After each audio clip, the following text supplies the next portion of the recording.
Understanding से guided थी। वे इस बात की बहुत अच्छी तरह समझ रखते थे कि कब धैर्य रखना है और कब धर्म का पालन करना है और कब कर्म करना है, इसको अच्छी तरह से वह समझते थे। कुछ इसी तरह की समझ हमारे देश के बहादुर सेना के जवानों में भी है। जब पहलगाम में निर्दोष नागरिकों की आतंकवादियों के द्वारा हत्या की गई तो हमने धैर्य, धर्म और कर्म, इन तीनों का परिचय दिया और उन्होंने धर्म पूछकर हमारे निर्दोष नागरिकों को मारा, लेकिन आपने देखा होगा कि हम लोगों ने मारा तो धर्म पूछकर नहीं, कर्म देखकर हमने उनको मारा है। मैं इतना ही कहना चाहूंगा कि जब लंका में हनुमान जी पहुंचे थे, जब तोड़ फोड़ उन्होंने बहुत कर दिया, तो सीता जी ने पूछा था कि तुमने लंका में आकर इस प्रकार की तोड़ फोड़ क्यों की?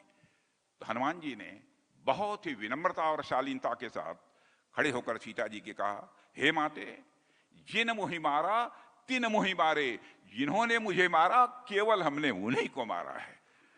मेरे बहनों भाइयों, यही काम हम लोगों ने भी किया। ऑपरेशन सिंदूर के बारे में आप अच्छी तरह जानते हैं। हम लोगों ने धैर्य का परिचय दिया है।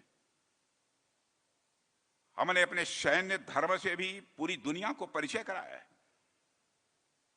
और पाकिस्तान में जो मौजूद आतंकवादी ढांचे थे, केवल उन्हीं को हमने टारगेट किया है। किसी सिविलियन इस्टेब्लिशमेंट पर अथवा मिलिट्री इस्टेब्लिशमेंट पर हम लोगों ने कोई भी आक्रमण नहीं किया है।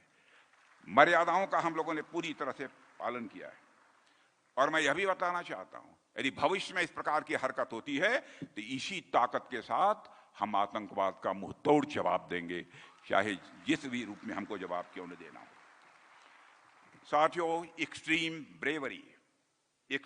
ब्रेवरी और फियरलेस स्ट्रगल से बढ़कर श्री अल्लूरी सीताराम राजू का जीवन सोशल यूनिटी की भी अपने आप में एक मिसाल थी। वो सिर्फ विदेशी शासन के खिलाफ एक वॉरियर नहीं थे, बल्कि एक ऐसे लीडर थे जिन्होंने कास्ट और क्लास की दीवारों को भी तोड़ने का काम किया। वे भले ही क्षत्रिय परिवार में जन्मे, लेकिन आज भी उन्हें देश याद करता है, एक आदिवासी योद्धा के रूप में उन्हें याद करता है। सोचिए, इससे बड़ा सोशल यूनिटी का संदेश और दूसरा क्या हो सकता है।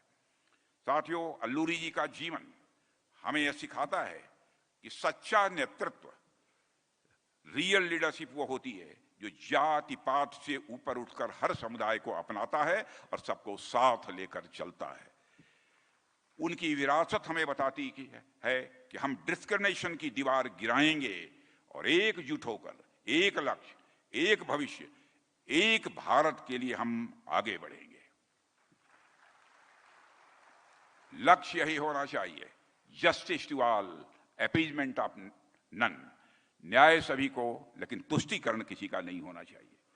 साथियों, जुलाई 2025 में प्रधानमंत्री श्री नरेंद्र मोदी के नेतृत्व में विगत 11 वर्षों की ट्रांसफॉर्मेटिव गवर्नेंस की यात्रा को भी हम आज याद करना चाहते हैं। इन वर्षों में हमने सिर्फ सड़कें और मकान ही नहीं बनाए, बल्कि हिस्ट्री और अपनी रूट से जुड़ाव को फिर से मजबूत किया है।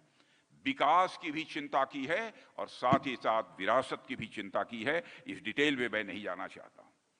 साथियों, अब अल्लूरी सीताराम राजू जैसे वीर आदिवासी स्वतंत्रता सेनानियों को वह सम्मान और वह पहचान दी जा रही है जिसके वे सच में हकदार थे। आजादी का अमृत महोत्सव के तहत देश उन अनसंग हीरोज को श्रद्धांजलि दे रहा है जिन्होंने केवल अपने नाम से ही नहीं बल्कि विश्वास, त्याग और बलिदान से इस देश की सेवा की है। साथियों, भारत की आदिवासी जनजातियां सिर्फ स्टैटिस्टिकल नंबर्स नहीं हैं, बल्कि हमारी सभ्यता की धड़कन है और यह हमारी संस्कृति की आत्मा है। 10 करोड़ से ज्यादा आदिवासी बहनों भाइयों, जो देश की 8.6% आबादी है, राष्ट्र निर्माण में उनका योगदान प्राइसलेस है, अनमोल है। सदियों से उन्होंने रिच ट्रेडिशंस और लैंग्वेजेज और नॉलेज को संजो कर रखा है।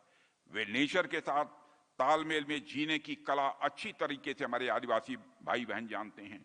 बैलेंस, रेस्पेक्ट और सस्टेनेबल लिविंग का रास्ता यदि कोई दिखाता है तो सचमुच हमारे आदिवासी भाई दिखाते हैं। मेरे बहनों भाइयों, रामायण और महाभारत जैसे ग्रंथों में भी उनके करेज और मॉरल फोर्स का जिक्र हुआ है। ट्राइबल्स के करेज और मॉरल फोर्स का जिक्र हुआ है। आज जब हम नए भारत के निर्माण की बात कर रहे हैं, हम सभी की जिम्मेदारी बनती है, हम सभी का यह कर्तव्य है कि आदिवासी समाज को मेन स्ट्रीम सोसाइटी में लाएं। और ये कोई एहसान उनके ऊपर नहीं होगा, बल्कि मैं समझता हूं उनके हक का, उनके अधिकारों का ये एक सम्मान होगा। साथियों, पिछले 11 वर्षों में हमारी सरकार ने ट्राइबल डेवलपमेंट के लिए कई ऐतिहासिक योजनाएं प्रारंभ की हैं, जिससे इंक्लूसिव डेवलपमेंट को मजबूती मिली है। Prime minister tribal development mission के तहत 1612 करोड़ मंजूर किए गए हैं। एकलव्य मॉडल रेजिडेंशियल स्कूल योजना से आदिवासी बच्चों को क्वालिटेटिव एजुकेशन आज दी जा रही है। अभी तक 728 स्कूलों को मंजूरी दी जा चुकी है। साथियों, स्किल इंडिया मिशन ने लाखों नौजवानों को रोजगार और स्किल से जोड़ा है। वोकल फॉर लोकल योजना से ट्राइबल हैंडीक्राफ्ट, फॉरेस्ट प्रोड्यूस और ट्रेडिशनल नॉलेज को देश विदेश में इस समय बाजार मिला है। 50,000 से अधिक फॉरेस्ट वेल्थ ग्रुप और 4,000 से अधिक डेवलपमेंट सेंटर्स ने फॉरेस्ट प्रोड्यूस को ब्रांडेड प्रोडक्ट्स में बदलकर रोजगार का एक साधन बनाया है। साथियों, हमारी लोकतांत्रिक यात्रा का एक गौरवपूर्ण वह पल तब आया जब इस सरकार में देश को पहली आदिवासी राष्ट्रपति मिली है। अब भारत के इतिहास में पहली बार आदिवासी राष्ट्रपति मिली है। 75 साल में पहली बार सर्वोच्च संवैधानिक पद पर हमारी राष्ट्रपति महामहिम श्रीमती द्रौपदी मुर्मू जी की, जो आदिवासी समाज से आती हैं, और यह भारत के लोकतंत्र की शक्ति है कि वह उड़ीसा के आदिवासी इलाकों से निकलकर आज यहां तक वो पहुंच पाई हैं। साथियों, मैं एक बात और कहकर अपनी बात को समाप्त करूंगा कि खासी, गारो, मिजो और कोल जैसे आदिवासी आंदोलनों ने भी भारत की आजादी की लड़ाई में बहुत ही महत्वपूर्ण भूमिका निभाई है। महारानी दुर्गावती का साहस, रानी कमलापति का बलिदान यह देश कभी नहीं भूल सकता है। वीर महाराणा प्रताप की गाथा भी अधूरी है अगर हम उन आदिवासी भाइयों को याद न करें जिन्होंने उनके साथ लड़ते हुए अपनी जिंदगी खपा दी, अपनी जिंदगी समाप्त कर दी, अपने प्राण न्यौछावर कर दिए। साथियों, भारत के स्वतंत्रता संग्राम में अनगिनत आदिवासी वीरों ने अतुलनीय त्याग और शौर्य दिखाया, जिनकी विरासत आज भी हमें प्रेरणा देती है।